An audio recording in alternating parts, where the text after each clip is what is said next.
ಗಂಗಮ್ಮ ತೊಟ್ಟಿಲ ಲವಳ ಕಂದಮ್ಮ ಮೂಗುತಿ ಬೇರೆ ಯಾರಿಲ್ಲ ಮೂರು ಯಾರು ಜೊತೆ ಇಲ್ಲ ಮೂಗುತಿ ಒಡನೆ ಪ್ರೀತಿಯಲ್ಲಿ ಕಂದನ ಜೊತೆಗೆ ಪ್ರೇಮದಲ್ಲಿ ಬಾಳುತ್ತಾ ಇದ್ದಳು ಗಂಗಮ್ಮ.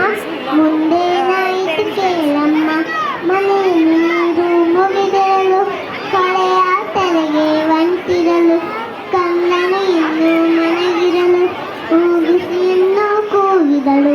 ಮನೆಯಲ್ಲಿ ಬೇರೆ ಯಾರಿಲ್ಲ ಮಗುವೆ ಯಾರು ಜೊತೆ ಇಲ್ಲ ತೊಟ್ಟಿದ ಬಲೆಯ ಕಾವಲಿರು ಹೊರಗಡೆಯಲ್ಲಿ ಹೋಗದಿರು ಗಂಗೆಯ ಹೊಳಗೆ ಹೊರತಾಗ ಬೇಲೆಯಲ್ಲಿದ್ದ ಕರುನಾಗ ಸರಸರ ಹರಿಯಿತು ರಮಸರಲ್ಲಿ ಮನೆಯನ್ನು ಸೇರಿತು ನಿಮಿಷದಲ್ಲಿ ಮುಂಗುಸಿ ನೋಡಿತು ಹಾವನ್ನು ತೊಟ್ಟಿಲ ಬಳಿಯೇ ಬರುವುದನ್ನು ಮೇಲೆ ಬಿದ್ದಿತು ವೇಗದಲ್ಲಿ ಕಾಳಗ ನಡೆಯಿತು ರೋಷದಲ್ಲಿ ಹಾವು ಸೋತಿತು ಜಗಳದಲ್ಲಿ ಮೂಗುಸಿಗಳು ನರುಷದಲ್ಲಿ ಹಾವಿನ ಪ್ರಾಣವು ನೀರಿತ್ತು ಬಾಯಲ್ಲಿ ರಕ್ತವು ಚಿನುಗಿತ್ತು ಗಂಗೆ ನೀರನ್ನು ತರುತ್ತಿರಲು ಕೈ ಬಯಲಾಗಲು ಕೇಳಿಸಲು ಮೂಗುಸಿ ಬಾಗಿಲ ಬಳಗರಲು ಬಾಯಲ್ಲಿ ರಕ್ತವು ಕಳೆಯಿರಲು ಬೆಚ್ಚುತ ಗಂಗೆಯ ನೋಡಿದಳು